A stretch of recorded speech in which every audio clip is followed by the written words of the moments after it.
ಶ್ರೀಗುರುಭ್ಯೋ ನಮಃ ಹರಿ ಓಂ ಯೋಂತಃ ಪ್ರವಿಶ್ಯ ಮಮ ವಾಚಮಿಮಾಂ ಪ್ರಸಪ್ತಾಂ ಸಂಜೀವಯತ್ಯಖಿಲ ಶಕ್ತಿಧರಸ್ವಧಾಮ್ನಾ ಅನ್ಯಾಂಶ್ಚ ಹಸ್ತಚರಣಶ್ರವಣತ್ವಗಾದೀನ್ ಪ್ರಾಣಾನ್ ನಮೋ ಭಗವತೆ ಪುರುಷಾಯ ತುಭ್ಯಂ ಭವತ್ಯದನುಭಾವಾದೇಡಮೋ ಕೋಪಿ ವಾಗ್ಮೀ ಜಡಮತಿರಪಿ ಜಂತುರ್ಜಾಯತೆ ಪ್ರಾಜ್ಞಮೂಲಿಃ सकलवचनचेतो देवता भारती सा मम वचसि धत्तां सन्निधिं मानसे च तपो विद्याविरक्त्या सद्गुणौघाकरानहम् आदिराजगुरून् वन्दे हयग्रीवपदाश्रयान् पूज्याय राघवेन्द्राय सत्यधर्मरताय च भजतां कल्पवृक्षाय नमतां कामधेनवे ब्रह्मचर्य हरिप्रीतिसुविद्यावादशालिनः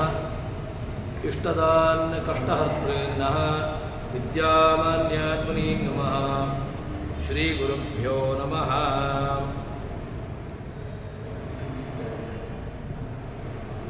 ನರಸಿಂಹನ ಉಪಾಸನೆಯಿಂದಾಗಿ ಏನು ಫಲ ಅಂತ ಕೇಳಿದರೆ ದುರಿತ ನಿವೃತ್ತಿಯಾಗ್ತದೆ ಅಂತ ಹೇಳ್ತಾರೆ. ಹೇಗೆ ಅಂತ ಕೇಳಿದರೆ ದೃಷ್ಟಾಂತ ಕೊಟ್ಟು ನಮಗೆ ಅರ್ಥ ಮಾಡಿಸ್ತಾರೆ. ದುರಿತ ರಾಶಿಗಳು ಇರದೆ ಕೋಪವು ತರಣಿವೆಂಬವ ಕಂಡ ಹಿಮದಂತೆ. ಎಲ್ಲ ಹೇಗೆ ಹಿಮ ರಾಶಿಗಳು ಅದು ಎಷ್ಟೇ ಗಾಢವಾಗಿದ್ದರೂ ಕೂಡ ಆ ಹಿಮರಾಶಿ ಸೂರ್ಯನ ಕಿರಣ ಬಿದ್ದ ತಕ್ಷಣ ಎಲ್ಲ ಆ ಹಿಮರಾಶಿಗಳು ಅದು ನಾಶವಾಗಿ ಹೋಗ್ತವೋ ಅದೇ ರೀತಿಯಾಗಿ ಈ ಭಗವಂತನ ನಾಮಸ್ಮರಣೆಯಿಂದಾಗಿ ಆಗುವಂತಹ ಫಲ ಏನು ಅಂತ ಕೇಳಿದರೆ ದುರಿತ ರಾಶಿಗಳು ಇರದೆ ಕೋಪವು. ಕೇವಲ ನರಸಿಂಹನ ಭಗವಂತನ ಸ್ಮರಣೆ ಮಾತ್ರದಿಂದಾಗಿ ಎಲ್ಲ ರೀತಿಯಾದಂತಹ ದುರಿತಗಳು ಅದು ನಿವೃತ್ತಿಯಾಗಿ ಅವನಿಗೆ ಅನುಗ್ರಹವನ್ನು ಮಾಡ್ತದೆ ಎಂಬುದಾಗಿ ಇಲ್ಲಿ ದಾಸರು ತಿಳಿಸಿಕೊಡ್ತಾರೆ. ಅದಾದಮೇಲೆ ಮುಂದೆ ಜಗನ್ನಾಥದಾಸರು ಆ ಮಂತ್ರದ ಭಗವಂತನ ಸ್ಮರಣೆ ಅದರ ಇನ್ನಷ್ಟು ಮಹತ್ವವನ್ನು ತಿಳಿಸಿಕೊಡುತ್ತಾ ಬಿಡದ ನೃಕೇಸರಿಯ ಶುಭನಾಮ ಮಂತ್ರ ಜೀತಾಸನದಲೇಕಾಗ್ರಚಿತ್ತದಿ ನಿಷ್ಕಪಟದಿಂದ ಬೇಸರದೆ ಜಪಿಸಲು ವೃಜಿನಗಳ ನಾಶಗೈಸಿ ಮನೋರಥಗಳ ಪರೇಶ ಪೂರ್ತಿಯ ಮಾಡಿಕೊಡುವನು ಕಡೆಗೆ ಪರಗತಿಯ. ಭಗವಂತನ ನಾಮಸ್ಮರಣೆಯಿಂದಾಗಿ ಒಂದು ರೀತಿಯಾದಂತಹ ಫಲದ ವಿಚಾರವನ್ನು ತಿಳಿಸಿದರು. ಅದಾದ ಮೇಲೆ ಮುಂದೆ ಇನ್ನಷ್ಟು ಅದರ ವಿಚಾರವನ್ನು ಹೇಳ್ತಾರೆ.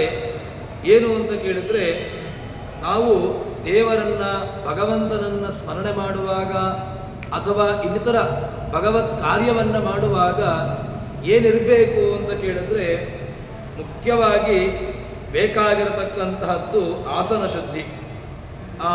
ಕೃಷ್ಣ ಆಸನದ ಬಗ್ಗೆ ಬೇಕಾದಷ್ಟು ಭಗವದ್ಗೀತೆಯಲ್ಲಿ ವಿಚಾರವನ್ನು ತಿಳಿಸ್ತಾನೆ.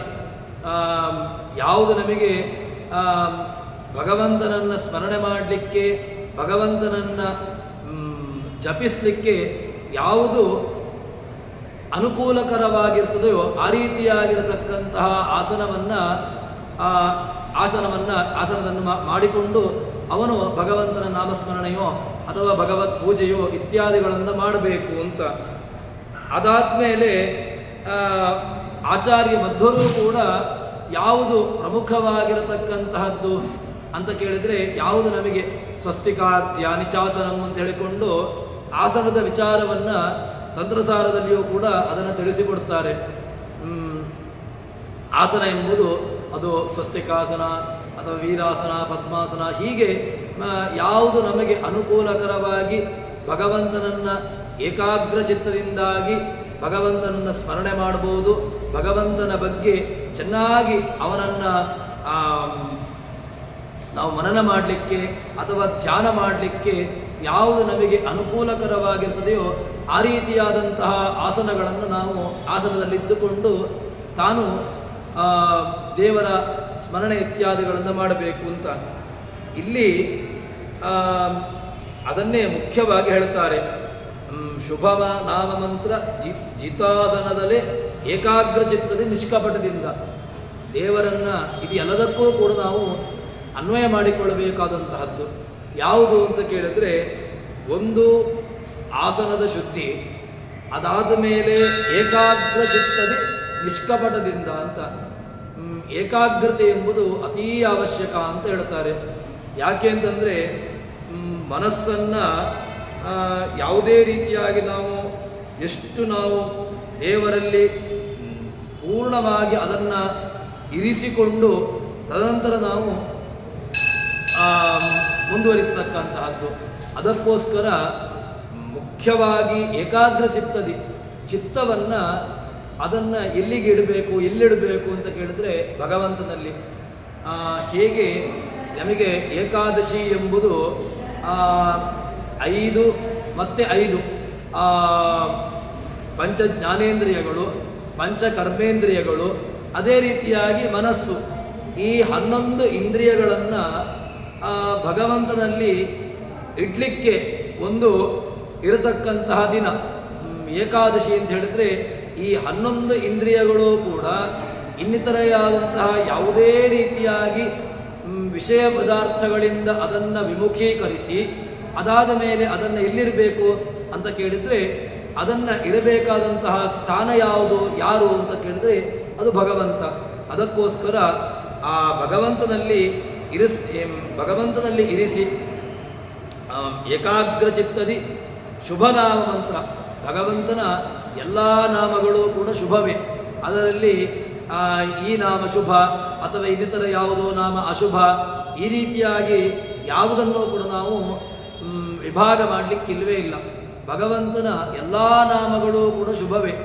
ಆದರೆ ಯಾರಿಗೆ ಯಾವುದನ್ನು ಮಾಡಿದರೆ ಏನು ಲಭಿಸಬೇಕು, ವಿಶೇಷವಾಗಿ ಆಚಾರ್ಯರು ತಂತ್ರಸಾರದಲ್ಲಿ ಹೇಳುವಾಗ ನಮಗೆ ಆರೋಗ್ಯಾದಿಗಳಿಗೆ ಬೇಕಾಗುವಾಗ ನೀವು ಧನ್ವಂತರಿ ಮಂತ್ರವನ್ನು, ಅದೇ ರೀತಿಯಾಗಿ ಏನಾದರೂ ಕೂಡ ಅಭೀಷ್ಟಗಳು ಪಡೆದುಕೊಳ್ಳಬೇಕು ಅಂತಾದರೆ ಅದಕ್ಕೆ ನೀವು ಕೃಷ್ಣ ಮಂತ್ರವನ್ನು ಅಥವಾ ಇನ್ನಿತರ ಹೀಗೆ ಒಂದಷ್ಟು ಎಲ್ಲ ಮಂತ್ರಗಳು ಕೂಡ ಎಲ್ಲವನ್ನೂ ನೀಡಲಿಕ್ಕೆ ಸಾಮರ್ಥ್ಯ ಉಳ್ಳದ್ದೇ.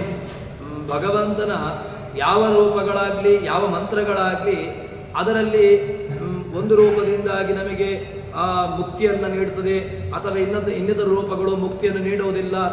ಈ ರೀತಿಯಾಗಿ ವಿಭಾಗವನ್ನು ಮಾಡುವಂತಹದ್ದು ಇಲ್ಲವೇ ಇಲ್ಲ. ಎಲ್ಲವೂ ಕೂಡ ಎಲ್ಲವನ್ನೂ ಮಾಡ್ತದೆ. ಆದರೆ ಒಂದೊಂದು ನಮಗೆ ಅನುಗ್ರಹವನ್ನು ಪಡೆದುಕೊಳ್ಳಲಿಕ್ಕೆ ಒಂದೊಂದು ರೂಪಗಳ ಉಪಾಸನೆಯನ್ನು ಮಾಡಬೇಕು ಅಂತ ಹೇಳಿಕೊಂಡು ಇದಕ್ಕೆ ಒಂದು ರೂಪರೇಷೆಯನ್ನು, ಒಂದು ವ್ಯವಸ್ಥಿತವಾದಂತಹ ರೀತಿಯನ್ನು ನಮಗೆ ನೀಡಿದ್ದು. ಆದರೆ ಇಲ್ಲಿ ಹೇಳುವಾಗ ಏಕಾಗ್ರ ಚಿತ್ತದಿ ನಿಷ್ಕಪಟದಿಂದ, ಕಾಪಟ್ಯ ಎಂಬುದು ಇರಲೇಬಾರದು ಅಂತ. ಈ ಕಪಟತನ ಅದು ಮನಸ್ಸಿನಲ್ಲಿರತಕ್ಕಂತಹ ಒಂದು ಧರ್ಮ. ಅದು ಹೊರಗಿನಿಂದ ಲೌಕಿಕವಾಗಿ ನಮ್ಮನ್ನು ಪ್ರೇರೇಪಿಸಿ ಅದರಲ್ಲಿ ನಮಗೆ ಕೆಲವು ಸಂದರ್ಭದಲ್ಲಿ ಅದರಲ್ಲಿ ಪ್ರವೃತ್ತಿಯನ್ನು ಉಂಟಾಗುವಂತೆ ಮಾಡುವಂತಹದ್ದು. ಕಪಟತನ ಅಂತ ಹೇಳಿದ್ರೆ ಇನ್ನೊಬ್ಬನ ನೋಡುತ್ತಾನೆ ಅಥವಾ ಇನ್ನೊಬ್ಬನಿಗೋಸ್ಕರವಾಗಿ ತಾನು ಒಂದಷ್ಟು ಏನೋ ಧ್ಯಾನವನ್ನು ಮಾಡಿದಂತೆ ಅಥವಾ ಈ ರೀತಿಯಾಗಿ ತನ್ನನ್ನು ತಾನು ತೋರಿಸಿಕೊಳ್ತಾನೆ. ಆದರೆ ಹೇಗಿರಬೇಕು ಅಂತ ಕೇಳಿದರೆ ಭಗವಂತನ ನಾಮಸ್ಮರಣೆಯಾಗಲಿ ಭಗವಂತನ ಚಿಂತನೆಯಾಗಲಿ ಅದು ಹೇಗಿರಬೇಕು ಅಂತ ಕೇಳಿದರೆ ಅದಕ್ಕೆ ದಾಸರು ಕೊಡುವಂತಹ ಮುಖ್ಯವಾದಂತಹ ಒಂದು ಶಬ್ದ ಏನು ಅಂತ ಕೇಳಿದರೆ ಏಕಾಗ್ರ ಚಿತ್ತದಿ ನಿಷ್ಕಪಟದಿಂದ. ಕಪಟತನ ನಮ್ಮಲ್ಲಿ ಇರಬಾರ್ದು. ಅದು ಇನ್ನೊಬ್ಬನಿಗೆ ಮೋಸವನ್ನು ಮಾಡಬೇಕು ಅಥವಾ ಇನ್ನಿತರ ಯಾರೋ ನೋಡ್ತಾನೆ, ಈ ರೀತಿಯಾಗಿರತಕ್ಕಂತಹ ಆ ದ್ವಂದ್ವ ರೀತಿಯಾಗಿ ನೀನು ದೇವರನ್ನು ಪೂಜಿಸಿದೆಯೋ ಅಥವಾ ದೇವರಲ್ಲಿ ದೇವರ ಧ್ಯಾನವನ್ನು ಮಾಡ್ತೀ ಅಂತಾದರೆ ಆವಾಗ ನಿನಗೆ ಯಾವುದೇ ರೀತಿಯಾಗಿ ಅದರಲ್ಲಿ ಅನುಗ್ರಹ ಆಗೋದಿಲ್ಲ. ಅದಕ್ಕೋಸ್ಕರ ಏಕಾಗ್ರ ಚಿತ್ತದಿ ನಿಷ್ಕಪಟದಿಂದ ಮತ್ತೆ ಬೇಸರದೆ ಜಪಿಸಲು ಬ್ರಿಜಿನಗಳ ಇಷ್ಟನ್ನು ಮಾಡಿದರೆ ಭಗವಂತ ಏನು ಮಾಡ್ತಾನೆ ಅಂತ ಕೇಳಿದರೆ, ಕೆಲವು ಸಂದರ್ಭದಲ್ಲಿ ಯಾರಿಗೋ ಒಂದು ನಮಗೆ ಅದರಲ್ಲಿ ಮನಸ್ಸಿರೋದಿಲ್ಲ. ಆ ಮನಸ್ಸಿಲ್ಲದೆ ಮಾಡಿರತಕ್ಕಂತಹದ್ದು ಅದು ಪ್ರಯೋಜಕ ಆಗೋದಿಲ್ಲ. ಬೇಸರಿಸದಲೇ ಭಗವಂತನ ಪೂಜೆಯನ್ನು ಮಾಡುವುದಕ್ಕಾಗಲಿ ಅಥವಾ ಭಗವಂತನ ನಾಮಸ್ಮರಣೆಯನ್ನು ಮಾಡುವುದಕ್ಕಾಗಲಿ ಅಥವಾ ಇನ್ನಿತರ ಯಾವುದೇ ಭಗವದ್ವಿಷಯಕವಾಗಿರತಕ್ಕಂತಹ ವಿಷಯದಲ್ಲಿ ನೀವು ಅದರಲ್ಲಿ ಕಿಂಚಿತ್ತೂ ಕೂಡ ಬೇಸರವನ್ನು ಮಾಡಿಕೊಳ್ಳಬಾರದು. ಯಾಕೆ ಮಾಡ್ತಾನೆ, ಯಾರಿಗೋಸ್ಕರ ಇದೆಲ್ಲ ಅಂತ ಹೇಳಿಕೊಂಡು ಬೇಸರ ಪಟ್ಟುಕೊಂಡು ಇಷ್ಟವಿಲ್ಲದೆ ನಾವು ಆ ಭಗವತ್ ಕರ್ಮವನ್ನಾಗಲಿ ಭಗವತ್ ಪೂಜೆಯನ್ನು ಅಥವಾ ಭಗವಂತನ ನಾಮ ಸಂಕೀರ್ತನೆಯನ್ನು ಮಾಡಿದೆವು ಅಂತಾದರೆ ಅದರಿಂದ ನನಗೆ ಯಾವುದೇ ರೀತಿಯಾಗಿ ಫಲ ಸಿಗ್ಲಿಕ್ಕೆ ಸಾಧ್ಯವೇ ಇಲ್ಲ. ಅದಕ್ಕೆ ದಾಸರು ಹೇಳಿದಂತಹ ಮಾತು ಏನು ಅಂತ ಕೇಳಿದರೆ, ಬೇಸರಿಸದೆ ಜಪಿಸಲು ವೃಜಿನಗಳ ನಾಶಗೈಸಿ. ನಮ್ಮಲ್ಲಿರತಕ್ಕಂತಹ ಕಲುಷಗಳು, ವೃಜಿನಗಳು, ಇದೆಲ್ಲ ಪಾಪಗಳಿದೆಯೋ ಅದೆಲ್ಲವನ್ನು ಪಾಪಗಳನ್ನು ಭಗವಂತ ನಾಶ ಮಾಡ್ತಾನೆ. ಹರೇ ಹರೇ ಮೇ ಹರ ಪಾತಕಾನಿ ಹರೇ ಹರೇ ಮೇ ಕುರು ಮಂಗಳಾನಿ ಅಂತ ಹೇಳಿದ ಹಾಗೆ, ಹರೇ ಹರೇ ಮೇ ಹರ ಪಾತಕಾನಿ, ಭಗವಂತನ ಒಂದೊಂದು ನಾಮಗಳು, ಭಗವಂತನ ನಾಮಸ್ಮರಣೆಯ ಫಲ ಅದು ಪಾತಕಗಳ ನಾಶ. ಯಾವುದೇ ಪಾತಕಗಳು, ಆಚಾರ್ಯ ಮಧ್ವರು ಕೃಷ್ಣಾಮೃತ ಮಹಾನವದಲ್ಲಿ ಹೇಳ್ತಾರಲ್ಲ, ಕೃಷ್ಣೋಸ್ತಿ ನಾಮತಿ ಯಾವತಿ ಶಕ್ತಿ ಪಾಪನರಹರಣೆ ದ್ವಿಜಾಹ ತಾವತ್ ಕರ್ತಂ ನ ಶಕ್ನೋತಿ ಪಾತಕಂ ಪಾತಕೀ ಜನಃ ಅಂತ. ಭಗವಂತನ ನಾಮಸ್ಮರಣೆಯ ಒಂದು ಫಲ ಏನು ಅಂತ ಕೇಳಿದ್ರೆ, ಯಾವತಿ ಶಕ್ತಿ ಪಾಪ ನಿರ್ಹರಣೆ ದ್ವಿಜಾಹ. ಒಬ್ಬ ಮನುಷ್ಯನ ಜೀವನ ಪಾಪವನ್ನು ಎಷ್ಟು ಅದು ನಾಶ ಮಾಡ್ತದೆ ಅಂತ ಕೇಳಿದ್ರೆ, ಅಷ್ಟು ಪಾಪವನ್ನು ಒಬ್ಬ ಪಾಪಿಯೂ ಕೂಡ ಮಾಡಲಿಕ್ಕೆ ಸಾಧ್ಯ ಇಲ್ಲವಂತೆ. ಅಷ್ಟು ಪಾಪಗಳನ್ನು ನಾಶ ಮಾಡುವಂತಹ ಸಾಮರ್ಥ್ಯ ಆ ಭಗವಂತನ ನಾಮಸ್ಮರಣೆಗಿದೆ ಅಂತ ಹೇಳ್ತಾರೆ. ಮತ್ತೆ ನಾರಾಯಣೋ ನಾಮ ನರೋ ನರಾಣಾಂ ಪ್ರಸಿದ್ಧ ಚೋರ ಕೃತ ಪೃಥಿವ್ಯಾಂ ಅನೇಕ ಜನ್ಮಾರ್ಜಿತ ಪಾಪ ಸಂಚಯಂ ಹರತ್ಯಶೇಷಂ ಸ್ಮೃತ ಮಾತ್ರ ಏವ ಅಂತ ಹೇಳಿದ ಹಾಗೆ ಆಚಾರ್ಯ ಮಧ್ವರ ಮಾತು. ಭಗವಂತನ ನಾಮಸ್ಮರಣೆಯ ಅದು ಏನು ಎಷ್ಟು ಫಲವನ್ನು ಕೊಡ್ತದೆ ಅಂತ ಕೇಳಿದ್ರೆ, ನಾಮ್ನೋಸ್ತಿ ಯಾವತಿ ನಾರಾಯಣ ನಾರಾಯಣ ಅಂತ ಹೇಳಿದಾಗ ಅದು ಏನು ಮಾಡ್ತದೆ ಅಂತ ಕೇಳಿದ್ರೆ, ಅದು ಏನು ಮಾಡೋದಿಲ್ಲ ಅಂತ ಕೇಳ್ಬೋದು. ಯಾಕೆ ಅಂತ ಕೇಳಿದ್ರೆ, ನಮ್ಮ ಅನೇಕ ಜನ್ಮಾರ್ಜಿತ ಪಾಪ ಸಂಚಯಂ, ಅನೇಕ ಜನ್ಮಗಳಲ್ಲಿ, ಈ ಜನ್ಮ ಅಲ್ಲ ಅನೇಕ ಜನ್ಮಗಳಲ್ಲಿ ನಾವು ಮಾಡಿದಂತಹ ಪಾಪಗಳು ಅದನ್ನು ನಾಶ ಮಾಡುವಂತಹ ಸಾಮರ್ಥ್ಯ ಆ ಭಗವಂತನ ನಾಮಸ್ಮರಣೆಗಿದೆ ಅಂತ ಇಷ್ಟು ಮಹತ್ವವನ್ನು ಹೇಳುತ್ತಾರೆ. ಅದಕ್ಕೋಸ್ಕರ ನಾವು ಆ ಭಗವಂತನ ಉಪಾಸನೆ ಅದು ಹೇಗಿರಬೇಕು ಅಂತ ಕೇಳಿದಾಗ, ಬೇಸರಿಸದೆ ಜಪಿಸಲು ವೃಜಿನಗಳ ನಾಶಗೈಸಿ ಮನೋರಥಗಳ ಪರೇಶ ಪೂರ್ತಿಯ ಮಾಡಿಕೊಡುವನು. ನಮ್ಮ ಮನೋರಥಗಳು, ನಮ್ಮ ಮನಸ್ಸಿನ ರಥಗಳು ಅದು ದೊಡ್ಡ ಸಾಮಾನ್ಯವಾದಂತಹ ರಥ ಅಲ್ಲ. ಅದು ದೊಡ್ಡದಾಗಿ, ಎಷ್ಟೋ ದೊಡ್ಡದಾಗಿ ಇರಲಿಕ್ಕೆ ಸಾಧ್ಯ ಉಂಟು. ಅದಕ್ಕೆ ನಮ್ಮ ಮನೋರಥ ಅಂತ ಹೇಳ್ತಾರೆ. ಅದಕ್ಕೆ ಮನೋರಥ ಅಂತ ಹೇಳಿದರೆ ಆ ಮನಸ್ಸಿನ ರಥ ಅದು ದೊಡ್ಡದಾಗಿ ಇರುವಂತಹದ್ದು. ಅದಕ್ಕೋಸ್ಕರ ಈ ಮನೋರಥಗಳನ್ನು ಪೂರೈಸಿ ನಮ್ಮಲ್ಲಿರತಕ್ಕಂತಹ ನಮಗೆ ಸಾಮಾನ್ಯ ಲೌಕಿಕವಾಗಿರತಕ್ಕಂತಹ ಮನೋರಥಗಳೂ ಇರ್ತವೆ, ಅಲೌಕಿಕವಾಗಿರತಕ್ಕಂತಹ ಅಥವಾ ಇನ್ನಿತರ ಬೇರೆ ರೀತಿಯಾಗಿರತಕ್ಕಂತಹ ಮನೋರಥಗಳು ಇರ್ತವೆ. ಇದೆಲ್ಲವನ್ನೂ ಕೂಡ ಪೂರೈಸಿ ಭಗವಂತ ನಮ್ಮ ಎಲ್ಲ ಮನೋರಥಗಳನ್ನು ಪೂರೈಸ್ತಾನೆ. ಮತ್ತೆ ಕೇವಲ ಇಷ್ಟನ್ನು ಮಾತ್ರನ ಕೊಡ್ತಾನೆ ಅಂತ ಕೇಳಿದರೆ, ಇಷ್ಟು ಮಾತ್ರ ಅಲ್ಲ, ಕೇವಲ ಭಗವಂತನಿಗೆ ಇಷ್ಟು ಮಾತ್ರ ನಾವು ದೇವರಲ್ಲಿ ಕೇಳುವಂತಹದ್ದು. ಕೇವಲ ಮನೋರಥದ ಪೂರೈಕೆಗೋಸ್ಕರವಾಗಿ ನಾವು ದೇವರನ್ನ ಸ್ಮರಣೆ ಮಾಡೋದು ಅಥವಾ ಇನ್ನಿತರ ಯಾವುದೋ ಒಂದು ನಮ್ಮ ಲೌಕಿಕವಾಗಿರತಕ್ಕಂತಹ ಪೂರೈಕೆಗೋಸ್ಕರವಾಗಿ ನಾವು ದೇವರನ್ನ ಸಂಧ್ಯಾ ವಂದನೆಯೋ ಪೂಜೆಯೋ ಅಥವಾ ದೇವತಾ ಅರ್ಚನೆಯೋ ಇದು ಕೇವಲ ಇಷ್ಟಕ್ಕೆ ಮಾತ್ರನಾ ಅಂತ ಕೇಳಿದ್ರೆ ಇಷ್ಟಕ್ಕೆ ಮಾತ್ರ ಅಲ್ಲ. ಮತ್ತೇನು ಕೇಳಿದ್ರೆ ಮನೋರಥಗಳ ಪೂರ್ತಿಯ ಪರೇಶ ಆ ಭಗವಂತ ಅದೆಲ್ಲವನ್ನು ನಡೆಸಿಕೊಡುತ್ತಾನೆ. ಅಂತಹ ನಡೆಸಿಕೊಡುವನು, ಕಡೆಗೆ ಪರಗತಿಯನ್ನು ನೀಡುವನು. ನಮ್ಮಲ್ಲಿ ಮುಖ್ಯವಾಗಿ ನಾವು ಪಡೆದುಕೊಳ್ಳಬೇಕಾದ್ದು, ನಾವು ಪಡೆದುಕೊಳ್ಳಲೇಬೇಕಾಗಿರತಕ್ಕಂತಹದ್ದು ಯಾವುದು ಅಂತ ಕೇಳಿದರೆ ಅದು ಧರ್ಮ, ಅರ್ಥ, ಕಾಮ, ಮೋಕ್ಷ ಚತುರ್ವಿಧ. ನಾಲ್ಕನೆಯದ್ದರ ಕಡೆಯಲ್ಲಿ ನಮ್ಮ ಗಮನ ಇರಬೇಕು. ಯಾವುದೋ ನಾಲ್ಕರ ಗಮನವನ್ನು ಬಿಟ್ಟು, ಅಂದರೆ ನಾಲ್ಕರಲ್ಲಿ ಕೊನೆಯದ್ದಾಗಿರತಕ್ಕಂತಹ ಮೋಕ್ಷದ ವಿಚಾರದಲ್ಲಿ ನಮ್ಮ ಗಮನ. ಅದಕ್ಕೋಸ್ಕರವಾಗಿ ಮುಖ್ಯವಾಗಿ ನಾವು ಪಡೆದುಕೊಳ್ಳಬೇಕಾದ್ದು, ಹೊಂದಿಕೊಳ್ಳಬೇಕಾದ್ದು ಯಾವುದು ಅಂತ ಕೇಳಿದರೆ ಅದು ಮೋಕ್ಷ ಅಂತ ಎಂಬಂತಹ ವಿಚಾರವನ್ನು ಹೇಳ್ತಾರೆ. ಅದಾದ ಮೇಲೆ ಇನ್ನೊಂದು ಮುಖ್ಯವಾಗಿ ಆಚಾರ್ಯರು ಹೇಳಿರ್ತಕ್ಕಂತಹ ಶಬ್ದ, ದಾಸರು ಹೇಳಿರ್ತಕ್ಕಂತಹ ಶಬ್ದ ಯಾವುದು ಅಂತ ಕೇಳಿದ್ರೆ ನಿಷ್ಕಪಟದಿಂದ ಅಂತ. ಇದೇ ವಿಚಾರಗಳು ನಾವು ಭಾಗವತಾದಿಗಳನ್ನು ನಾವು ನೋಡಿದಾಗ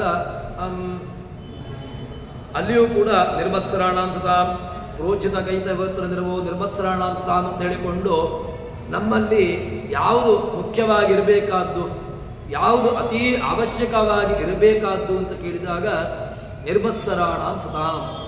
ಸಜ್ಜನರಲ್ಲಿ ಯಾವ ಕಾಲಕ್ಕೂ ಕೂಡ ನೀವು ಮಾತ್ಸರ್ಯವನ್ನು ಪಡೆದುಕೊಂಡ್ರೆ, ಅಂದರೆ ಒಬ್ಬ ಏಳಿಗೆಯನ್ನು ಪಡಿತಾ ಇದ್ದಾನೆ, ಏಳಿಗೆಯನ್ನು ಹೊಂದುತ್ತಾ ಇದ್ದಾನೆ ಅಂತಾದರೆ ಆ ಏಳಿಗೆಯನ್ನು ಬಯಸದೆ ಅದರಲ್ಲಿ ನೀವು ಅದಕ್ಕೆ ವಿರುದ್ಧವಾಗಿರತಕ್ಕಂತಹ ಅವನಿಗೆ ಆ ಹಾಳನ್ನು ಬಯಸುವಂತಹದ್ದು, ಅವನಿಗೆ ಕೆಡುಕನ್ನು ಬಯಸುವಂತಹದ್ದು ಇತ್ಯಾದಿಗಳಲ್ಲಿ ನಿಮ್ಮನ್ನು ನೀವು ತೊಡಗಿಸಿಕೊಂಡ್ರಿ ಅಂತಾದರೆ ಆವಾಗ ಏನಾಗ್ತದೆ ಅಂತ ಕೇಳಿದರೆ ಅದಕ್ಕೆ ಏನೂ ಪ್ರಯೋಜನ ಆಗೋದಿಲ್ಲ.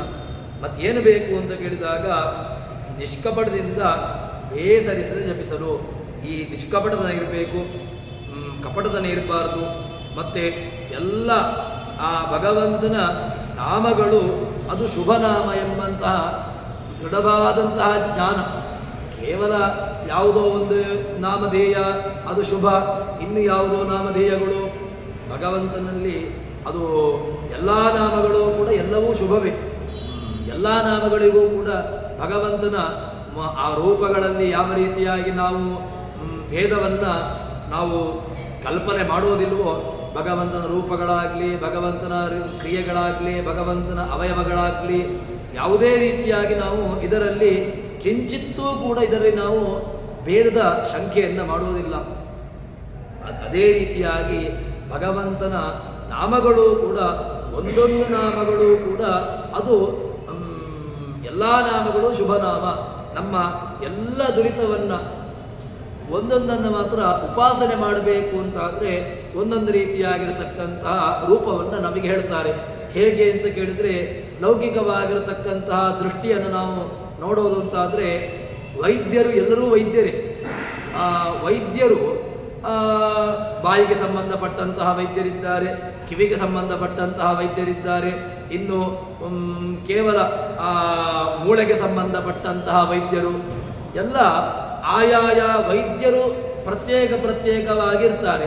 ಅದೇ ರೀತಿಯಾಗಿ ಭಗವಂತನನ್ನ ರೂಪಗಳು ನಾವು ಹೇಗೆ ಅಂತ ಕೇಳಿದರೆ ಉಪಾಸನೆ ಮಾಡುವಂತಹದ್ದು ಒಂದೊಂದು ರೀತಿಯಾಗಿರ್ತಕ್ಕಂತಹ ಫಲವನ್ನು ಪಡೆದುಕೊಳ್ಳಲಿಕ್ಕೆ ನರಸಿಂಹನ ಉಪಾಸನೆಯನ್ನು ಆಚಾರ್ಯರು ಹೇಳಿದಾಗೇನೆ ನರಸಿಂಹಾದ ಕಮನ್ಯಚ್ಚ ದುರಿತಾದಿ ನಿವೃತ್ತಯೇ ಅಂತ. ದುರಿತ ನಿವೃತ್ತಿಗಳಾಗಬೇಕು, ನಮಗೆ ಬರುವಂತಹ ದುರಿತ ನಿವೃತ್ತಿಯಾಗಬೇಕು ಅಂತಾದರೆ ಆವಾಗ ಈ ನರಸಿಂಹನ ರೂಪದ ಉಪಾಸನೆ. ಇನ್ನು ಆರೋಗ್ಯದಲ್ಲಿರತಕ್ಕಂತಹ ಏನಾದರೂ ವ್ಯತ್ಯಾಸಗಳು ಅಥವಾ ಆರೋಗ್ಯದಲ್ಲಿರತಕ್ಕಂತಹ ಕಿಂಚಿತ್ ಸಮಸ್ಯೆಗಳಿಗೆ ನಮಗೆ ಆಚಾರ್ಯರು ಕೊಟ್ಟಿರತಕ್ಕಂತಹ ರೂಪ ಯಾವುದು ಅಂತ ಕೇಳಿದರೆ ಭಗವಂತನ ಧನ್ವಂತರಿ ರೂಪ. ಅದಾದ ಮೇಲೆ ಹೀಗೆ ಒಂದೊಂದು ರೂಪದ ಉಪಾಸನೆಯನ್ನು ನಮಗೆ ತೋರಿಸಿಕೊಡ್ತಾರೆ, ಅದನ್ನು ಹೇಳಿದ್ದಾರೆ ಶಾಸ್ತ್ರಕಾರರು. ಅದನ್ನು ಆಯಾಯ ಫಲವನ್ನು ಬಯಸಿಕೊಂಡು ನಾವು ತದ್ರೀತ್ಯ ದೇವತಾ ಉಪಾಸನೆಯನ್ನು ಮಾಡುವಂತಹದ್ದು ಮಾಡಿಕೊಳ್ಳಬೇಕು ಅಂತ ಹೇಳ್ತಾರೆ. ಅದಾದ ಮೇಲೆ ಭಗವಂತನ ಉಪಾಸನೆ ಇದರಲ್ಲಿ ಎಲ್ಲ ಕಡೆಗಳಲ್ಲೂ ಕೂಡ ಭಗವಂತ ವ್ಯಾಪಿಸಿಕೊಂಡಿದ್ದಾನೆ ಅಂತ ಹಿಂದೆ ಹೇಳಿದರು. ನಾಡಿಯಲ್ಲಿ ಅದೇ ರೀತಿಯಾಗಿ ಇನ್ನಿತರ 72,000 ನಾಡಿಗಳು, ಅದರಲ್ಲಿ 36,000 ಬಲನಾಡಿ, 36,000 ಎಡನಾಡಿ ಅಂತ ಹೇಳಿಕೊಂಡು ಅದಕ್ಕೆ ಉಪನಿಷತ್ತಿನಲ್ಲಿಯೂ ಕೂಡ ಪ್ರಮಾಣವನ್ನು ಕೊಟ್ಟಿದ್ದಾರೆ, ಹೇಳಿದ್ದಾರೆ. ಅದಕ್ಕೆ ಸರಿಯಾಗಿ ಇಲ್ಲಿ ದಾಸರು ಕೂಡ ಅದರ ಉಪಾಸನೆಯನ್ನ ಮಾಡಲಿಕ್ಕೆ 36,000 ವಿವಾಹವು ನಾಡಿ ಶರೀರದೊಳು ನಿತ್ಯವೂ ಸ್ತ್ರೀ ಕುಂಭೇದಲ್ಲಿ ಹರಿಯ ಈರಧಿಕ 70,000 ಮೂರ್ತಿಗಳನ್ನು ನೆನೆದು ಸರ್ವಾಧಾರಕನ ಸರ್ವತ್ರ ಪೂಜಿಸು ಪೂರ್ಣನೆಂದರಿತು. ಹೀಗೆ ಭಗವಂತನ ಆ 36,000 ರೂಪಗಳನ್ನು ಉಪಾಸನೆ ಮಾಡಬೇಕು. ಆ ಉಪಾಸನೆ ಮಾಡಿ ಅದರಲ್ಲಿ 36,000 ಬಲನಾಡಿ, 36,000 ಎಡನಾಡಿ, ಈ ಎಲ್ಲ ನಾಡೀಗತವಾಗಿರತಕ್ಕಂತಹ ರೂಪದ ಉಪಾಸನೆ ಯಾಕೆ ಅಂತ ಕೇಳಿದ್ರೆ, ಅದರಲ್ಲಿ ಭಗವಂತನ ಸ್ತ್ರೀ ರೂಪವೂ ಇದೆ, ಪುಂಬರೂಪವೂ ಇದೆ.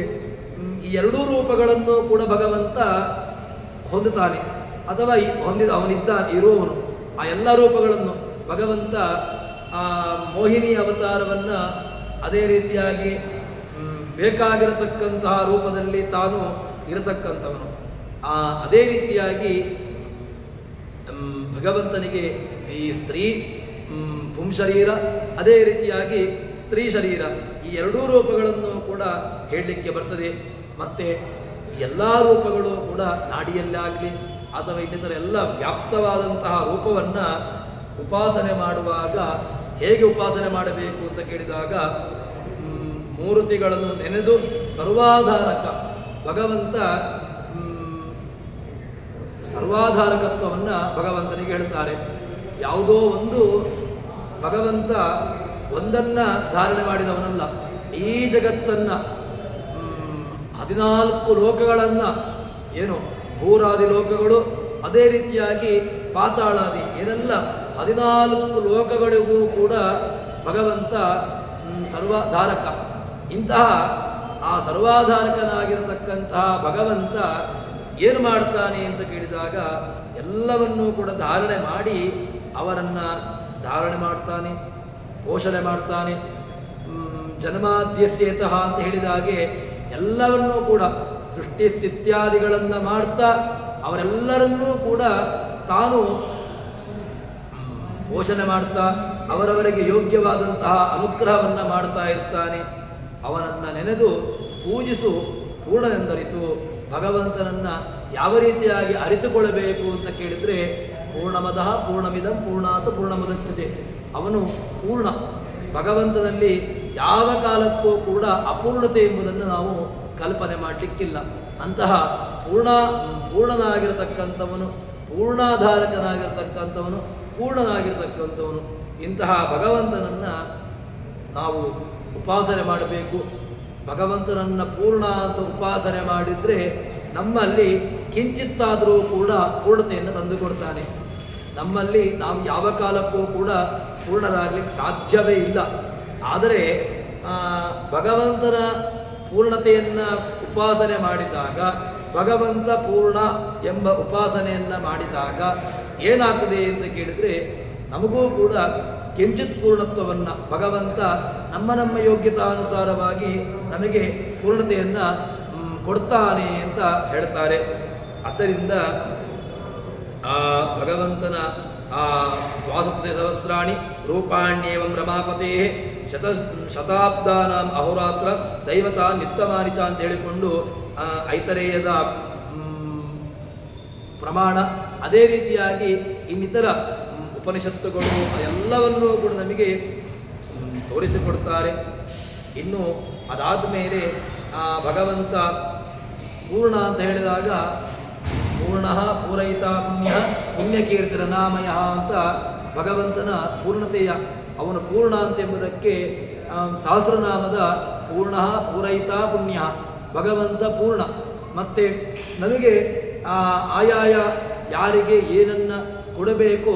ಅವರವರನ್ನ ಆಯಾಯ ಕಾಲಕ್ಕೆ ಅವರವರಿಗೆ ಸರಿಯಾಗಿರತಕ್ಕಂತಹ ಪೂರ್ಣತೆಯನ್ನು ತಂದು ಕೊಡತಕ್ಕಂಥವನು ಅವನು.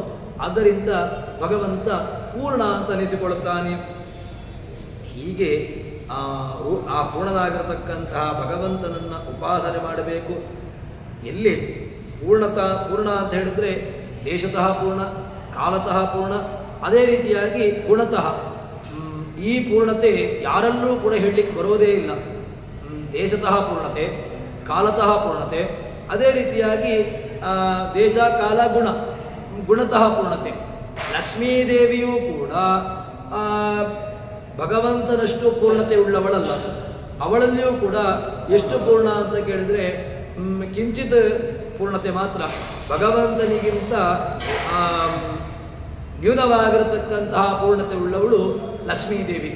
ಆದ್ದರಿಂದ ಆ ಲಕ್ಷ್ಮೀದೇವಿ ಈ ದೇಶತಃ ಪೂರ್ಣ, ಕಾಲತಃ ಪೂರ್ಣ, ಗುಣತಃ ಪೂರ್ಣ, ಅನಾದಿ ಅನಂತ ಕಾಲದಿಂದ ಪೂರ್ಣವಾಗಿರತಕ್ಕಂಥವನು ಅದು ಅವನು ಮಾತ್ರ. ಅದಕ್ಕೋಸ್ಕರ ಅಂತಹ ಆ ಭಗವಂತನ ಉಪಾಸನೆಯನ್ನ ಮಾಡಬೇಕು ಎಂಬುದಾಗಿ ನಮಗೆ ಹೇಳ್ತಾರೆ. ಇದರಿಂದ ಏನು ಗೊತ್ತಾಗ್ತದೆ ಅಂತ ಕೇಳಿದರೆ ಭಗವಂತನ ಸರ್ವೋತ್ತಮತ್ವ ನಮಗೆ ಅರಿವಾಗ್ತದೆ. ಯಾಕೆ ಅಂತ ಕೇಳಿದರೆ ಇನ್ನಿತರ ಯಾರೂ ಕೂಡ ಸರ್ವೋತ್ತಮತ್ವೇನ ಉಪಾಸ್ಯರಲ್ವೇ ಅಲ್ಲ. ಕೇವಲ ಭಗವಂತನ ರೂಪಗಳು ಮಾತ್ರ ಸರ್ವೋತ್ತಮತ್ವೇನ ಉಪಾಸ್ಯವಾದಂತಹದ್ದು ಹೊರತು ಇನ್ನಿತರವಾದಂತಹ ಯಾವ ರೂಪಗಳು ಕೂಡ ಅದು ಸರ್ವೋತ್ತಮತ್ವೇನ ಉಪಾಸ್ಯ ಆಗ್ಲಿಕ್ಕೆ ಸಾಧ್ಯವೇ ಇಲ್ಲ ಅಂತ ನಮಗೆ ತಿಳಿಸಿಕೊಡ್ತಾರೆ. ಅದಾದ ಮೇಲೆ ಮುಂದೆ ಭಗವಂತನ ವ್ಯಾಪ್ತಿಯ ವಿಚಾರವನ್ನು ಹೇಳ್ತಾ ಬರ್ತಾರೆ. ಎಲ್ಲೆಲ್ಲಿ ಭಗವಂತನ ವ್ಯಾಪ್ತಿ ಅಂತ ಕೇಳಿದರೆ ಕಾಲ ಕರ್ಮ ಗುಣ ಸ್ವಭಾವಗಳು ಆಲಯನು ತಾನಾಗಿ ಲಕ್ಷ್ಮೀಲೋಲ ಸತ್ತದ್ರೂಪನಾಮದಿ ಕರಸುತ ಒಳಗೆದ್ದು ಲೀಲೆಯಿಂದಲೇ ಸರ್ವಜೀವರ ಪಾಲಿಸುವ ಸಂಹರಿಸಿ ಸೃಷ್ಟಿ ಮೂಲ ಕಾರಣ ಪ್ರಕೃತಿ ಗುಣಕಾರಿಗಳ ಮನೆ ಮಾಡಿ ಭಗವಂತ ಕಾಲ ಕರ್ಮ ಗುಣ ಸ್ವಭಾವ ದ್ರವ್ಯಂ ಕರ್ಮ ಚ ಕಾಲಶ್ಚ ಸ್ವಭಾವೋ ಜೀವಯೇವ ಚ ಯದನುಗ್ರಹತಃ ಸಂತಿ ನ ಸಂತಿ ಯದುಪೇಕ್ಷೆಯ ಅಂತ ಹೇಳ್ತಾರೆ. ಈ ದ್ರವ್ಯ ಗುಣ ಕರ್ಮ ಕಾಲ ಸ್ವಭಾವ ಇದೆಲ್ಲದರಲ್ಲಿಯೂ ಕೂಡ ಭಗವಂತ ಏನಾಗಿರ್ತಾನೆ ಅಂತ ಕೇಳಿದರೆ ತಾನು ಇದರಲ್ಲಿ ವ್ಯಾಪ್ತನಾಗಿರ್ತಾನೆ. ಅದನ್ನು ಕಾಲ ಕರ್ಮ ಗುಣ ಸ್ವಭಾವ ಇದೆಲ್ಲರಲ್ಲಿಯೂ ಕೂಡ ಭಗವಂತ ಮುಖ್ಯವಾಗಿ ಇರ್ತಾನೆ. ಅದರಲ್ಲಿ ಅಂತರ್ಯಾಮಿ. ಆ ದ್ರವ್ಯ ಕರ್ಮ ಗುಣಗಳಲ್ಲಿ ಎಲ್ಲದರಲ್ಲಿಯೂ ಕೂಡ ನಿಯಾಮಕತ್ವೇನ ರಸಂತಿ ಯದುಪೇಕ್ಷೆಯ ಅಂತ ಹೇಳಿದರೆ ಈ ಎಲ್ಲದಕ್ಕೂ ಕೂಡ ಅಸ್ತಿತ್ವ ಅಂದರೆ ಅದರಲ್ಲಿ ಅಸ್ತಿತ್ವವನ್ನು ಕೊಟ್ಟು ಆ ಎಲ್ಲ ದ್ರವ್ಯಗಳಾಗಲಿ ಗುಣಗಳಾಗಲಿ ಕರ್ಮಗಳಾಗಲಿ ಆ ಎಲ್ಲವುಗಳು ಕೂಡ ಯಾರಿಂದಾಗಿ ಉಂಟು, ಯಾರ ಅನುಗ್ರಹದಿಂದಾಗಿ ಇರ್ತದೆಯೋ, ಯಾರು ಇಲ್ಲದಿದ್ದಾಗ ಅದು ಎಲ್ಲದಕ್ಕೂ ಕೂಡ ಸ್ಥಿತಿಯೇ ಇಲ್ವೋ ಅದರಲ್ಲಿ ನಿಯಾಮಕತ್ವೇನಿರತಕ್ಕಂಥವನು ತಾನು ಎಂಬುದಾಗಿ ಹೇಳಿಕೊಂಡು ಈ ಕಾಲ ಕರ್ಮ ಗುಣ ಸ್ವಭಾವಗಳು ಆಲಯನು ತಾನಾಗಿ ಅದೆಲ್ಲದಕ್ಕೂ ಕೂಡ ಆಶ್ರಯ, ಆ ಎಲ್ಲದಕ್ಕೂ ಕೂಡ ಆಶ್ರಯ ತಾನಾಗಿರ್ತಾನೆ. ತಾನಾಗಿದ್ದುಕೊಂಡು ಏನು ಮಾಡ್ತಾನೆ ಅಂತ ಕೇಳಿದರೆ ತತ್ತದ್ರೂಪ ತತ್ತನ್ನಾಮದಿ ಕರೆಸುತ್ತ ದ್ರವ್ಯದಲ್ಲಿ ದ್ರವ್ಯನಾಮಕನಾಗಿ ಅದೇ ರೀತಿಯಾಗಿ ಎಲ್ಲ ರೂಪಗಳಲ್ಲಿಯೂ ಕೂಡ ನೀವು ಏನೆಲ್ಲ ಪದಾರ್ಥಗಳನ್ನು ಹೇಳ್ತೀರೋ ಆ ಎಲ್ಲ ಪದಾರ್ಥಗಳಿಗೂ ಕೂಡ ಪ್ರವೃತ್ತಿ ನಿಮಿತ್ತ ಯಾರು ಅಂತ ಕೇಳಿದರೆ ಅದು ಅವನೇ. ಯಾಕೆ ಅಂತ ಕೇಳಿದರೆ ಪ್ರವೃತ್ತಿ ನಿಮಿತ್ತನಾಗಿರತಕ್ಕಂಥ ಭಗವಂತ ಅದರಲ್ಲಿ ಇಲ್ಲ ಅಂತ ಅಂದರೆ ಆವಾಗ ಆಯಾಯ ಶಬ್ದಗಳು ಆಯಾಯ ವಸ್ತುಗಳು ಅದು ಆಯಾಯ ಪದಾರ್ಥ ಹೆಸರಿಂದ ಕರೀಲಿಕ್ಕೆ ಸಾಧ್ಯವೇ ಇಲ್ಲ. ಭಗವಂತ ಏನಾಗಿರ್ತಾನೆ ಅಂತ ಕೇಳಿದರೆ ಆಯಾಯ ಪದಾರ್ಥಗಳಲ್ಲಿ ಪ್ರವೃತ್ತಿ ನಿಮಿತ್ತನಾಗಿರ್ತಾನೆ. ಅದರಲ್ಲಿ ನಾವು ಯಾವುದೋ ಒಂದು ಪದಾರ್ಥವನ್ನು ಒಂದು ಹೆಸರಿನಿಂದ ಕರಿತಾ ಇದ್ದೇವೆ ಅಂತಾದರೆ ಅದರಲ್ಲಿ ಆ ಪ್ರವೃತ್ತಿ ನಿಮಿತ್ತ ಯಾರು ಅಂತ ನೋಡಬೇಕು. ಅದನ್ನ ಆಯಾಯ ಶಬ್ದದಿಂದ ಕರೀಲಿಕ್ಕೆ ಏನು ನಿಯಾಮಕ ಅಂತ ನೋಡಬೇಕು. ಯಾಕೆ ಅಂತ ಕೇಳಿದ್ರೆ ಪ್ರವೃತ್ತಿ ನಿಮಿತ್ತಕವಾದಂತಹ ರೂಪಗಳು ಅದು ಭಗವಂತನದ್ದು ಅಲ್ಲಿರ್ತದೆ. ನೀವು ಯಾರನ್ನು ಬೇಕಾದರೂ ಇಟ್ಟುಕೊಳ್ಳಿ, ಯಾವುದೇ ಲೌಕಿಕವಾಗಿರತಕ್ಕಂತಹ ಪದಾರ್ಥವನ್ನು ಬೇಕಾದರೂ ನಾವು ಉದಾಹರಣೆಗೆ ತೆಗೆದುಕೊಳ್ಳೇವೆ. ಅದರಲ್ಲಿ ಪ್ರವೃತ್ತಿ ನಿಮಿತ್ತವಾದಂತಹ ಒಂದು ಶಬ್ದ ಅದನ್ನು ಕರಿತಾ ಇದ್ದೇವೆ ಅಂತಾದರೆ ಅದು ಯಾಕೆ ಕರಿತಾ ಇದ್ದೇವೆ ಅಂತ ಕೇಳಿದ್ರೆ ಅದರಲ್ಲಿ ತತ್ತದ್ರೂಪನಾಗಿ ತತ್ತನ್ನಿಯಾಮಕನಾಗಿ ಅವನಲ್ಲಿರ್ತಾನೆ. ಅದರಿಂದ ಅದನ್ನ ಹೇಳ್ತಾರೆ ತತ್ತದ್ರೂಪ ತತ್ತನ್ನಾಮ. ನಮ್ಮಲ್ಲಿ ನಾವು ನಿತ್ಯದಲ್ಲಿಯೂ ಕೂಡ ನಾರಾಯಣ ಮಂತ್ರದ ಉಪಾಸನೆಯನ್ನು ಮಾಡುವಾಗ ಹೇಳ್ತೇವಲ್ವಾ, ಬಿಂಬೋಸಿ ಪ್ರತಿಬಿಂಬೋಸ್ಮಿ ತವ ಯದ್ಯಪಿ ಚಾಂತರಂ ಸ್ವಾಮಿನ್ ನಿರ್ದೋಷ ಮದ್ದೋಷಂ ವಿರೇಚೆ ನಮೋಸ್ತುತೆ ಅಂತ. ಏನರ್ಥ ಅಂತ ಕೇಳಿದ್ರೆ ಬಿಂಬೋಸಿ ಪ್ರತಿಬಿಂಬೋಸ್ಮಿ ಅಂತ, ಬಿಂಬ ಪ್ರತಿಬಿಂಬ ಭಾವ. ಎಲ್ಲದಕ್ಕೂ ಕೂಡ ತೃಣಪರ್ಯಂತ ಇರತಕ್ಕಂಥ ಜೀವರಾಶಿಗಳಲ್ಲಿ ಭಗವಂತ ಆ ತೃಣರೂಪನಾಗಿರ್ತಾನೆ. ಇನ್ನು ಆ ಬ್ರಹ್ಮನ ರೂಪದಲ್ಲಿಯೂ ಕೂಡ ಭಗವಂತ ಅವನಲ್ಲಿಯೂ ಕೂಡ ಒಂದೊಂದು ರೂಪದಿಂದ ಅಲ್ಲಿ ಆ ಬಿಂಬರೂಪನಾಗಿ ಪ್ರತಿಬಿಂಬ ರೂಪನಾಗಿ ಅಲ್ಲಿ ಇರ್ತಾನೆ. ಅದರಿಂದ ಬ್ರಹ್ಮನನ್ನ ಬ್ರಹ್ಮ ಅಂತ ಕರೀಲಿಕ್ಕೆ ಯಾಕೆ ಅಂತ ಕರಿತೇವೆ ನಾವು? ಬ್ರಹ್ಮನನ್ನ ಬ್ರಹ್ಮಣಿ ಬ್ರಹ್ಮರೂಪೋಸೌ ಶಿವರೂಪಿ ಶಿವೇ ಸ್ಥಿತಃ. ಎಲ್ಲದಕ್ಕೂ ಕೂಡ ಇಂದ್ರನಲ್ಲಿ ಇಂದ್ರ ಅಂತ ಕರೀಲಿಕ್ಕೆ ಇದೇ ಪರಮೈಶ್ವರ್ಯೇ. ಇಂದ್ರನನ್ನ ಇಂದ್ರ ಅಂತ ಕರೀಬೇಕು ಅಂತಾದ್ರೆ ಪ್ರವೃತ್ತಿ ನಿಮಿತ್ತ ಯಾವುದು ಅಂತ ಕೇಳಿದ್ರೆ ಪರಮೈಶ್ವರ್ಯತ್ವ. ಈ ಪರಮೈಶ್ವರ್ಯವತ್ವ ಎಂಬಂತಹ ಧರ್ಮ ಅದು ಮುಖ್ಯವಾಗಿರುವಂತಹದ್ದು ಯಾರಲ್ಲಿ ಅಂತ ಕೇಳಿದ್ರೆ ಅದು ಭಗವಂತನಲ್ಲಿ ಮಾತ್ರ. ಆದ್ದರಿಂದ ಇನ್ನು ನೀವು ಬ್ರಹ್ಮ ಅಂತ ಕರೆದರೆ ಚತುರ್ಮುಖ ಬ್ರಹ್ಮನಲ್ಲಿ ಬ್ರಹ್ಮ ಅಂತ ಶಬ್ದ ಪ್ರಯೋಗ ಇದೆ. ಈ ಬ್ರಹ್ಮ ಅಂತ ಕರೀಲಿಕ್ಕೆ ಯಾವುದೋ ಒಂದು ಪ್ರವೃತ್ತಿ ನಿಮಿತ್ತ ಉಂಟು. ಆಯಾಯ ಪ್ರವೃತ್ತಿ ನಿಮಿತ್ತವನ್ನು ಇಟ್ಟುಕೊಂಡು ಭಗವಂತ ಅಲ್ಲಿರ್ತಾನೆ. ಆದ್ದರಿಂದ ಎಲ್ಲ ರೂಪಗಳಿಗೂ ಕೂಡ ಮುಖ್ಯವಾದಂತಹ ರೂಪಗಳು ಅಲ್ಲಿರ್ತದೆ. ಅಲ್ಲಿದ್ದುಕೊಂಡು ಲೀಲೆಯಿಂದಲೇ ಸರ್ವಜೀವರ ತಾನು ಏನು ಮಾಡ್ತಾನೆ ಅಂತ ಕೇಳಿದ್ರೆ ಸರ್ವಜೀವರ ಪಾಲಿಸುವ ಅವನು. ಎಲ್ಲ ಕೇವಲ ಸಜ್ಜನರನ್ನ ಮಾತ್ರ ಪಾಲಿಸ್ತಾನೆ, ಕೇವಲ ದುರ್ಜನರನ್ನ ಬಿಟ್ಟು ಹಾಕ್ತಾನೆ. ಈ ರೀತಿಯಾಗಿ ಭಗವಂತನಿಗೆ ವೈಷಮ್ಯ ಆಗಲಿ ನೈರ್ಗಣ್ಯವಾಗಲಿ ಅವನಿಗೆ ಮೇಲು ಕೀಳು ಅಂದ್ರೆ ಒಬ್ಬರನ್ನ ತನ್ನ ಮಹಂತತೆ ಸ್ವೀಕಾರ ಮಾಡ್ತಾನೆ, ಇನ್ನೊಬ್ಬರನ್ನ ತನ್ನವರಲ್ಲ ಅಂತ ಬಿಟ್ಟು ಬಿಡ್ತಾನೆ. ಈ ರೀತಿಯಾಗಿ ಯಾವ ಕಾಲಕ್ಕೂ ಕೂಡ ಭಗವಂತನಲ್ಲಿ ಇಲ್ಲವೇ ಇಲ್ಲ. ವೈಷಮ್ಯ ನೈರ್ಗಣ್ಯಾದಿಗಳು ಭಗವಂತನಿಗೆ ಯಾವ ಕಾಲಕ್ಕೂ ಇಲ್ಲವೇ ಇಲ್ಲ. ಮತ್ತೇನು ಮಾಡ್ತಾನೆ? ಸರ್ವಜೀವರ ಪಾಲಿಸುವನು, ಎಲ್ಲರನ್ನೂ ಪಾಲಿಸ್ತಾನೆ. ಕೇವಲ ಅವನು ಸೃಷ್ಟ್ಯಾದಿಗಳನ್ನು ಮಾಡ್ತಾನೆ. ಸೃಷ್ಟ್ಯಾದಿಗಳನ್ನು ಮಾಡುವುದು ಸಜ್ಜನರಿಗೆ ಮಾತ್ರ ಸೃಷ್ಟಿ, ದುರ್ಜನರಿಗೆ ಸೃಷ್ಟಿ ಇಲ್ಲ. ದುರ್ಜನರಿಗೆ ಈ ಕೆಲವನ್ನೆಲ್ಲ ಭಗವಂತನ ಸೃಷ್ಟಿ ಸ್ಥಿತಿ ಸಂಹಾರ ನಿಯಮನ ಜ್ಞಾನ ಅಜ್ಞಾನ ಬಂಧ ಮೋಕ್ಷ ಇತ್ಯಾದಿಗಳನ್ನು ಇಟ್ಟುಕೊಂಡಾಗ ಇದರಲ್ಲಿ ಕೆಲವು ಜೀವರಾಶಿಗಳಿಗೆ ಮಾತ್ರ ಸೃಷ್ಟಿ, ಕೆಲವು ಜೀವರಾಶಿಗಳಿಗೆ ಮಾತ್ರ ಸ್ಥಿತಿ, ಕೆಲವು ಜೀವರಾಶಿಗಳಿಗೆ ಮಾತ್ರ ಸಂಹಾರ, ಇನ್ನು ಕೆಲವು ಜೀವರಾಶಿಗಳಲ್ಲಿ ಆಗುವಾಗ ಹೀಗೆ ಯಾವ ಕಾಲಕ್ಕೂ ಇಲ್ಲವೇ ಇಲ್ಲ. ಎಲ್ಲ ಜೀವರಾಶಿಗಳ ಸೃಷ್ಟಿ ನಿತ್ಯವಾದಂತಹ ಪದಾರ್ಥಗಳಲ್ಲಿ ಅದು ನಿತ್ಯ, ಜೀವನಿತ್ಯ. ಮತ್ತೆ ದ್ರವ್ಯಾದಿಗಳು ಕೆಲವು ಕಾಲ ಸ್ವಭಾವ ಇದೆಲ್ಲವೂ ನಿತ್ಯ ಪದಾರ್ಥಗಳು. ನಿತ್ಯ ಪದಾರ್ಥಗಳಲ್ಲಿ ಸೃಷ್ಟಿ ಇಲ್ಲ, ಅದನ್ನು ಬೇಕಾದರೂ ಹೇಳಬಹುದು.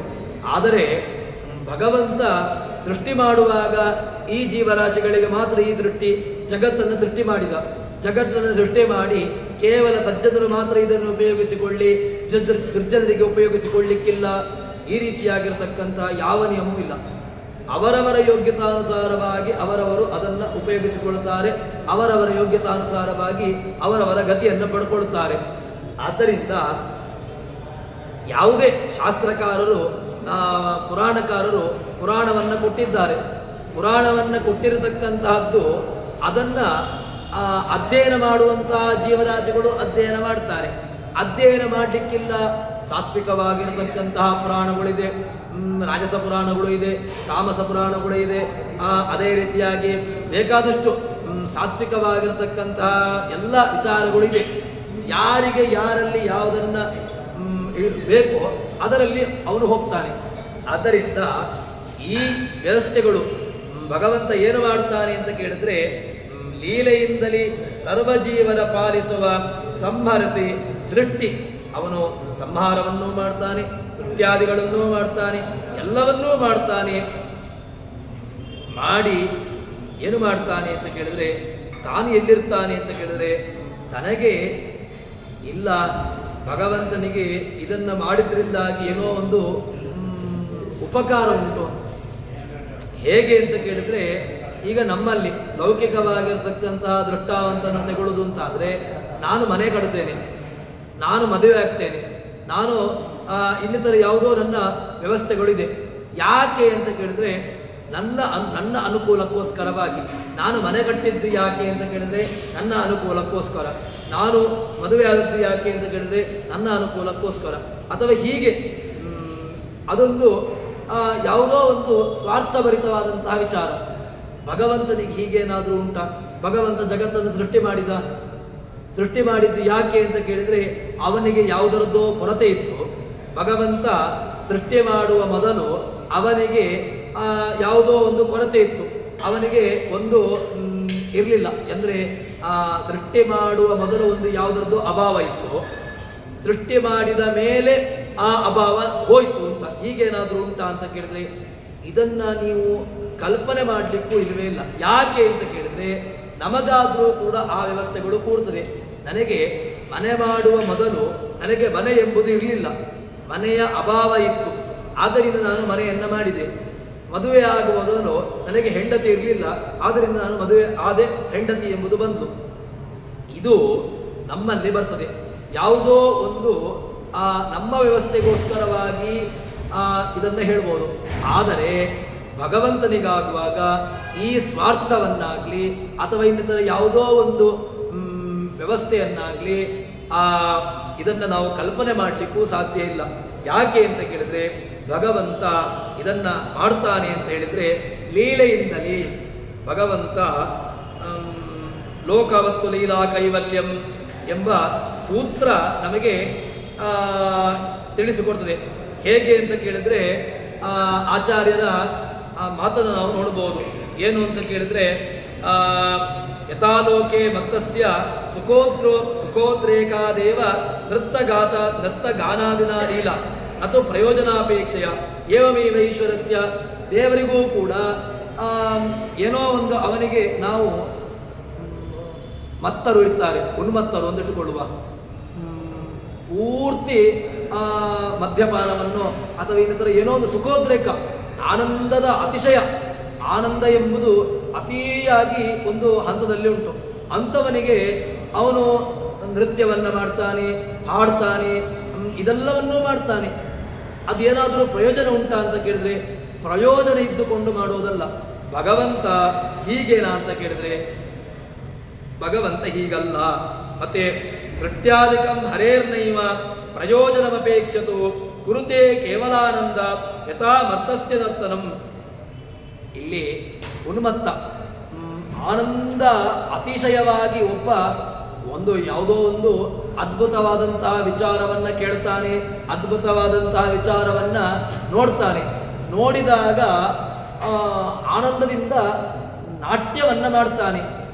ನಾಟ್ಯ ಮಾಡಿದ್ದಕ್ಕೇನಾದರೂ ಪ್ರಯೋಜನ ಉಂಟಾ ಅಂತ ಕೇಳಿದ್ರೆ ಪ್ರಯೋಜನ ಇಲ್ಲ. ಹಾಗಿದ್ರೆ ನರ್ತನ ಮಾಡಿದ್ದು ವ್ಯರ್ಥ ಅಲ್ವಾ ಅಂತ ಕೇಳಿದ್ರೆ ವ್ಯರ್ಥ ಅಲ್ಲ, ಅದು ಆನಂದಾತಿಶಯ. ಅದೇ ರೀತಿಯಾಗಿ ಭಗವಂತ ಏನು ಮಾಡ್ತಾನೆ ಅಂತ ಕೇಳಿದ್ರೆ ಭಗವಂತನಿಗೆ ಪೂರ್ಣಾನಂದ. ಅವನಿಗೆ ಪೂರ್ಣಾನಂದನಾಗಿರತಕ್ಕಂತಹ ಭಗವಂತನಿಗೆ ನಿಮ್ಮ ಈ ಜಗತ್ತಿನಿಂದ ಯಾವುದೋ ಒಂದು ಪೂರ್ಣತೆಯನ್ನು ನೀವು ಕಲ್ಪಿಸಿಕೊಡಬೇಕಾಗಿಲ್ಲ. ಮತ್ತೆ ಭಗವಂತ ಹೇಗೆ ಅಂತ ಕೇಳಿದ್ರೆ ಅವನು ಎಲ್ಲವನ್ನೂ ಕೂಡ ಏನನ್ನೂ ಬೇಕಾದರೂ ಕೂಡ ಮಾಡಲಿಕ್ಕೆ ಸಾಮರ್ಥ್ಯವುಳ್ಳವನು. ಆಚಾರ್ಯರ ದ್ವಾದಶ ಸ್ತೋತ್ರವನ್ನು ನೋಡಿದಾಗಲೂ ಕೂಡ ನಮಗೆ ಈ ಮಾತು ನೆನಪಿಗೆ ಬರ್ತದೆ. ನಚ ಕರ್ಮ ವಿಮಾಮಲ ಕಾಲಗುಣ ಪ್ರಭೃತೀಶಮಚಿತ್ತನು ತದ್ಧಿಯತಃ. ತದ್ಧಿ ಅವನಿಂದಾಗಿ ಎಲ್ಲದಕ್ಕೂ ಕೂಡ ಅಸ್ತಿತ್ವ, ಹೊರತು ಅವನಿಗೆ ಯಾವುದಾದರೂ ಕೂಡ ಬೇಕಾ ಅಂತ ಕೇಳಿದ್ರೆ ಇದ್ಯಾವುದೂ ಕೂಡ ಅವನನ್ನ ಅಪೇಕ್ಷಿಸಿಕೊಂಡು ಇರುವಂತಹದ್ದಲ್ಲ ಅಂತ ಎಂಬುದನ್ನ ಹೇಳ್ತಾರೆ. ಹೀಗೆ ಈ ದಾಸರು ನಮಗೆ ಈ ವಿಚಾರವನ್ನ ತೋರಿಸಿ ಹೇಳ್ತಾ ಇದ್ದಾರೆ. ಇನ್ನು ಮುಂದಿನ ಭಾಗವನ್ನು ನಾಳೆ ಸೇರಿದಾಗ ನೋಡೋಣ ಅಂತ ಹೇಳುವಲ್ಲಿ ಹರಿಪ್ರಿಯತಾಂ ಶ್ರೀಕೃಷ್ಣಾರ್ಪಿತಮಸ್ತು.